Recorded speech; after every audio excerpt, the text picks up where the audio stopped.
Hi, my name is Ravi. Welcome to my YouTube channel science Guru Ravi.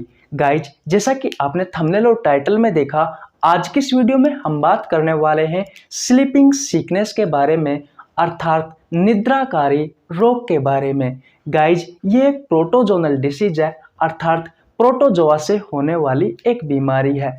Guys, ये video सभी प्रतियोगी परीक्षाओं के लिए उपयोगी है, इसलिए प्लीज वीडियो को शुरू से लेकर के एंड तक जरूर देखना। तो फिर चलिए दोस्तों, आज की क्लास स्टार्ट करते हैं एक अच्छे क्वेश्चन के साथ में, जो आपसे बार बार प्रतियोगी परीक्षाओं में पूछा जाता है। गाइज, पहला क्वेश्चन ये है हमारा कि भैया स्लीपिंग सीकनेस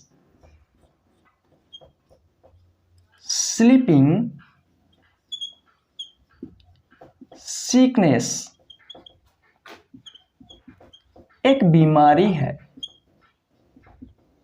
इस प्रकार के क्वेश्चन गाइज आपको प्रतियोगी परीक्षाओं में देखने को मिलेंगे। गाइज, अगर इसके ऑप्शंस है दोस्तों, जीवाणु जनित रोग,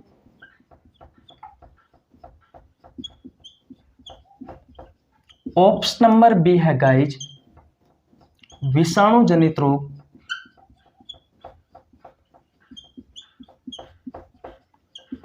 गाइज ऑप्शन नंबर सी है आनुवांशिक रोग,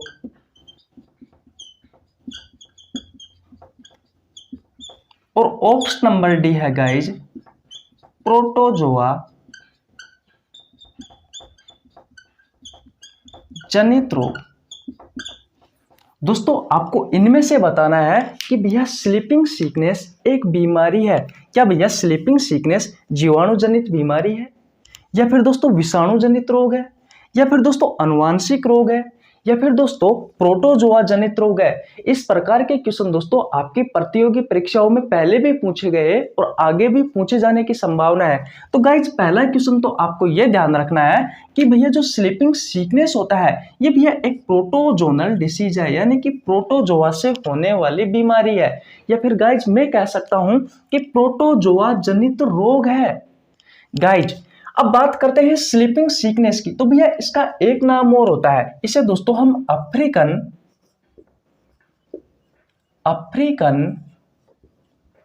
स्लीपिंग सिकनेस भी कहते हैं। इस नाम से भी दोस्तों आपके एग्जाम में इससे संबंधित क्वेश्चन पूछा जा सकता है। गाइज, इसे हिंदी में कहते हैं निद्राकारी रोग। क्या कहते हैं गाइज? निद्राकारी रोग। तो दोस्तों, क्या आपको ये पहला क्वेश्चन समझ में आया? मैंने क्या कहा कि स्लीपिंग सिकनेस एक बीमारी है। दोस्तों, कौन सी बीमारी है? प्रोटोजोआ से होने वाली बीमारी है, इसलिए दोस्तों हम कह सकते हैं कि प्रोटोजोआ जनित रोग है। गाइज, अब बात यह आती है कि भैया स्लीपिंग सिकनेस से अगला क्वेश्चन आपकी प्रतियोगी परीक्षाओं की दृष्टि से देखा जाए तो कौन सा क्वेश्चन बनता है? तो गाइज, अगला क्वेश्चन आपसे पूछा जा सकता है भैया कि इसका पैथोजन क्या है? पैथोजन। दोस्तों, पैथोजन को कहा जाता है रोगजनक, और एक शब्द और आता है दोस्तों, एक शब्द आता है वेक्टर। वेक्टर को कहा जाता है गाइज वाहक। अब दोस्तों, सबसे पहले बात यह आती है कि भैया पैथोजन क्या होता है, और दोस्तों दूसरी बात यह आती है कि वेक्टर होता क्या है। तो दोस्तों, कोई सूक्ष्म जीव हमारे शरीर में आया और हमें रोगी बना गया। जैसे कि दोस्तों कल की वीडियो में हमने पढ़ा कि प्लाज्मोडियम एक सूक्ष्म जीव था, वो हमारे शरीर में आया और दोस्तों में मलेरिया कर गया।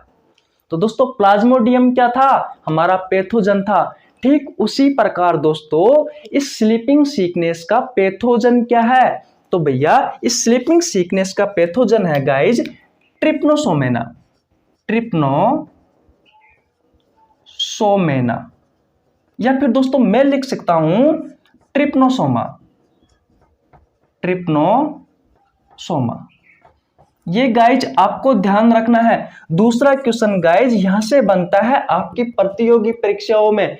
आपसे सिंपली क्वेश्चन पूछेगा कि स्लीपिंग सिकनेस का रोगजनक क्या है, या फिर दोस्तों आपसे क्वेश्चन पूछा जा सकता है कि भैया निद्राकारी जो रोग होता है उसका रोगजनक क्या है। तो दोस्तों क्या है इसका रोगजनक? ट्रिप्नोसोमेना या फिर दोस्तों ट्रिप्नोसोमा, ये आपसे क्वेश्चन पूछ सकता है।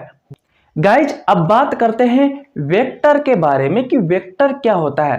तो दोस्तों मैं आपको बताऊं, पैथोजन जिसकी सहायता से हमारे शरीर में आता है गाइज, वो ही क्या होता है भैया, आपका वाहक होता है। अब बात ये आती है कि ये जो ट्रिप्नोसोमा है, ट्रिप्नोसोमा ये जो प्रोटोजोआ है, ये किसकी सहायता से हमारे शरीर में आता है। तो दोस्तों इस स्लीपिंग सिकनेस का जो वाहक होगा, जो ट्रिप्नोसोमा है, ट्रिप्नोसोमा जिसकी सहायता से हमारे शरीर में आएगा गाइज, वो होगा सीसी मक्खी, सीसी फ्लाई। इसे दोस्तों हिंदी में कुछ इस तरीके से लिखते हैं, सीसी मक्खी। गाइज अगर ये मक्खी अगर हमारे खाने पर बैठ गई या फिर दोस्तों हमारे कपड़ों पर बैठ गई, तो दोस्तों हमारी नाक वह मुंह की सहायता से दोस्तों ये जो प्रोटोजोआ है ट्रिप्नोसोमा, ये प्रोटोजोआ दोस्तों हमारे शरीर में पहुंच जाएगा। और दोस्तों इस शरीर में कहां जाकर के पहुंचता है, हमारे मस्तिष्क में पहुंचता है। और जाकर के दोस्तों किसको प्रभावित करता है, तो भैया हमारे मस्तिष्क में जाकर के ये तंत्र को प्रभावित करता है। तो दोस्तों अब देखिए, मैंने अब तक आपको क्या क्या बताया, मैंने आपको 4 चीजें बताई। सबसे पहले गाइज मैंने आपको यह बताया कि स्लीपिंग सिकनेस, निद्राकारी रोग एक प्रकार की बीमारी है। तो गाइज उसका राइट आंसर था कि भैया ये एक प्रोटोजोनल डिसीज है, यानी कि प्रोटोजोआ से होने वाली बीमारी है। दूसरा क्वेश्चन दोस्तों मेरा क्या था, जो कि आपकी प्रतियोगी परीक्षाओं के पॉइंट ऑफ व्यू से इंपॉर्टेंट है, कि भैया जो स्लीपिंग सिकनेस जो बीमारी है, इसका पैथोजन क्या है, इसका रोग जनक क्या है।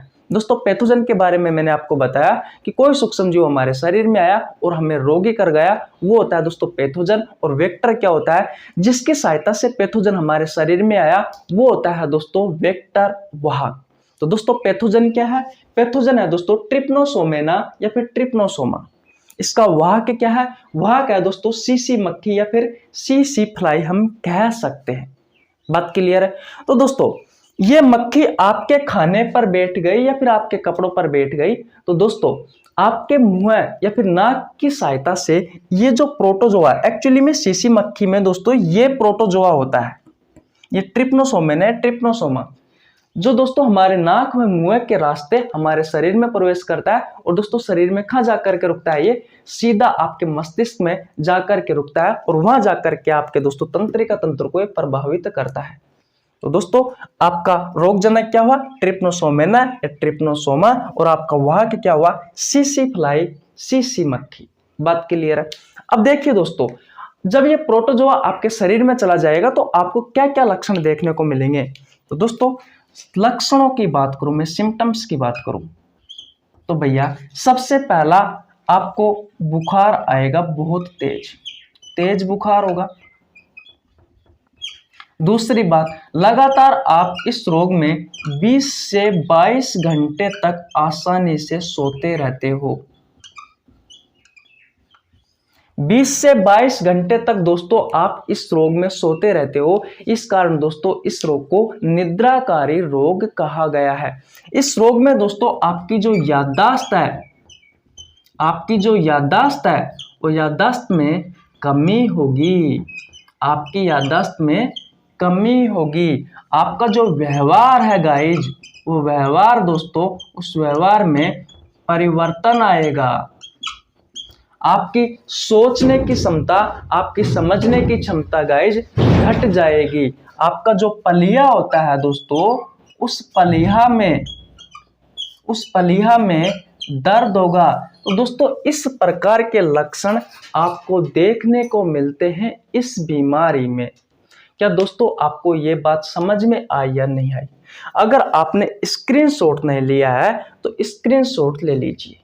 गाइज एक बार और रिवीजन करवा देता हूं, बिल्कुल आसान भाषा में।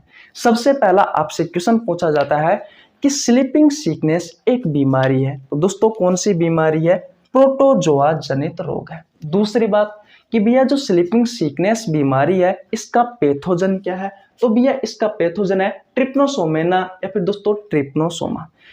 दोस्तों ये वेक्टर है, ये दोस्तों बहुत ही ज़्यादा इम्पोर्टेंट है, स्टार लगा लेना। और दोस्तों इस स्लीपिंग सिकनेस का जो वेक्टर है वो क्या है दोस्तों, सी सी फ्लाई। अगला क्वेश्चन आपसे ये क्वेश्चन पूछा जा सकता है कि भैया स्लीपिंग सिकनेस में कौन सा अंग प्रभावित होता है, तो दोस्तों तंत्रिका तंत्र प्रभावित होता है।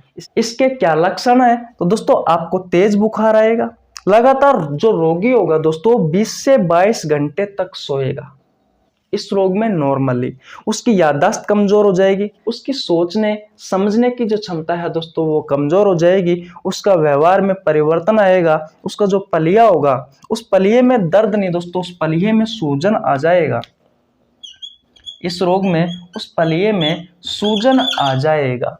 तो दोस्तों ये सारी बातें हैं जो आपकी प्रतियोगी परीक्षाओं के पॉइंट ऑफ व्यू से बहुत ही ज़्यादा इंपॉर्टेंट है। एक बार अगर आपने फिर स्क्रीनशॉट नहीं लिया है तो स्क्रीनशॉट ले लीजिए।